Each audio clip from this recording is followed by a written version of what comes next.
नमस्ते दोस्तों, स्वागत है आपका The Inspire Duo Medi channel पर। आज हम जिस किताब की बात करने जा रहे हैं वह है द 48 लॉज ऑफ पावर। ये किताब सिर्फ एक किताब नहीं बल्कि जीवन, राजनीति, व्यापार और रिश्तों को समझने का एक नक्शा है। किताब में बताए गए 48 लॉज हमें बताते हैं कि शक्ति को कैसे समझा जाए, उसका इस्तेमाल कैसे किया जाए और उससे बचाया कैसे किया जाए। आज की वीडियो में हम पहले 5 लॉज देखेंगे और आज के 5 लॉज में हम जानेंगे कि कई बड़े राजा, नेता और व्यापारी सफल हुए और क्यों लोग सिर्फ एक गलती के कारण सब कुछ खो बैठे। तो चलिए शुरू करते हैं। हम सारे लॉज को कहानी की मदद के रूप से समझेंगे ताकि वो समझने में भी आसान रहे और भूल भी ना जाए हम।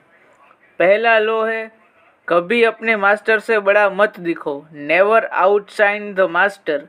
कहानी है लुईस 16, जिसे संग किंग भी कहा जाता था। उसके दरबार में एक निकोलस नाम का मंत्री था।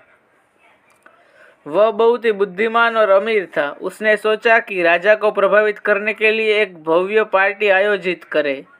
उसने राजा और पूरे दरबार के लिए एक ऐसी पार्टी का आयोजन किया। उसने राजा और पूरे दरबार के लिए एक ऐसी पार्टी दी जो उस समय के लिए अविश्वसनीय थी। महल जैसी सजावट, हजारों मेहमान, नृत्य, संगीत, शानदार खाना, हर कोई इस तारीफ करने लगा।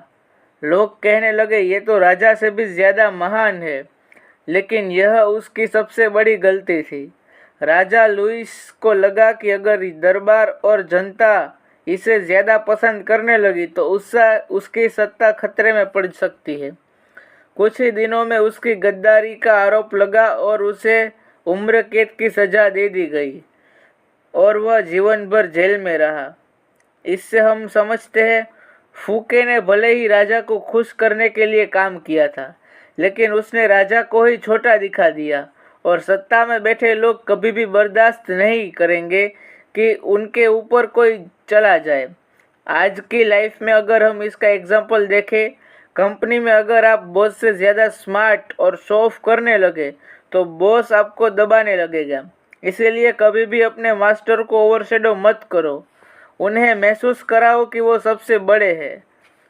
और इससे हमें यह सीखने को मिलता है, विनम्र रहो, सही समय पर अपनी ताकत दिखाओ। अगर आप जल्दी चमक गए तो खुद खतरे में पड़ सकते हो। आइए लो दूसरा जानते